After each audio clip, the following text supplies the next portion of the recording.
So why the hell did I buy a RZR 900 Trail? I'd like to explain my reasoning for buying a RZR Trail. Hopefully this will help you out if you're considering buying one for yourself. Right now there's so many different side-by-sides it can be a little overwhelming when you're trying to decide which one is right for you. I spent a lot of time going back and forth rationalizing why we needed a different machine, comparing the 900, the 900S, and the 1000S. Here are the main reasons why I finally purchased my RZR 900 Trail. Affordability. Not going to lie, price point played a huge factor in why I went with a Trail as opposed to any of the options available. I like to take care of my toys, maintain them properly, and avoid abusing them. Anytime you're dealing with vehicles meant for off-road, how hard a machine is ridden is even more important than how long it was ridden for.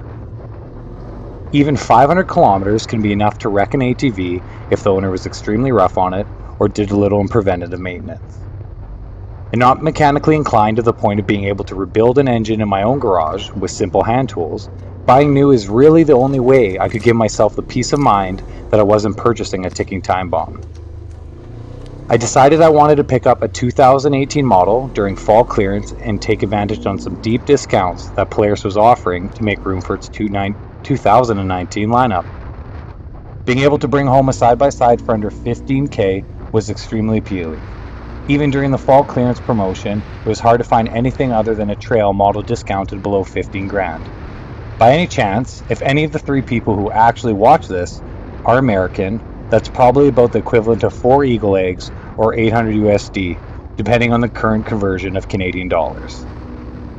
Style of riding. One of the first things I suggest to anyone who is thinking about buying a side-by-side is having an honest discussion about how you will actually use your UTV. For myself, I've always preferred high-speed trail runs opposed to mud bogging or dune jumping. Having an honest conversation about how you're going to spend your time riding will save you a ton of money and hopefully a lot of headaches down the road when you realize that your 72-inch wide micro trophy truck isn't a lot of fun trying to cram down smaller ATV trails. It was harder for me to justify getting a long travel machine with a wider wheelbase, knowing that 90% of the riding I was going to be doing was on trails meant for quads and dirt bikes. And honestly, I've been more than impressed by the limited suspension on the Trail model to be able to soak up the high-speed bumps and even handle a little bit of liftoff when I get a little too liberal with the go pedal. It has been far and few between when I found the bottom of the suspension, and it's generally when I'm riding with a passenger, as I'm a pretty heavy person on my own at about 240 pounds. The power of the Trail model, even after a year's worth of riding, has never left me wanting more. I find it has plenty of get up and go, coming out of the switchbacks onto a straightaway, and I can still break the tires loose on pretty much any surface from a dead stop if I get struck by any of those childish hooligan urges. Practicality of transport and future plans. Having a half-ton pickup made me hesitant on buying a bigger machine, as eventually I will be wanting to buy a small toy hauler camper. I never like towing close to the limits of my vehicle, as I feel it puts unnecessary strain on the drivetrain. Therefore, I don't want to be forced into buying a larger trailer than I need for my small family. And with a larger wheelbase side-by-side, I feel like it would force me to buy a bigger trailer than I need just to be able to take my RZR camping. So why a RZR and not a Maverick or a Wildcat? Honestly, I think the major companies who are producing side-by-sides are putting out some outstanding products. It's never been better to be an off-road enthusiast.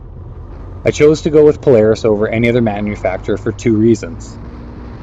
I found that the Polaris seemed to be more of a precision vehicle than all the other competitors. The Can-Am, though a great ride, seemed to me to be a little less refined when it came to driver input and throttle response.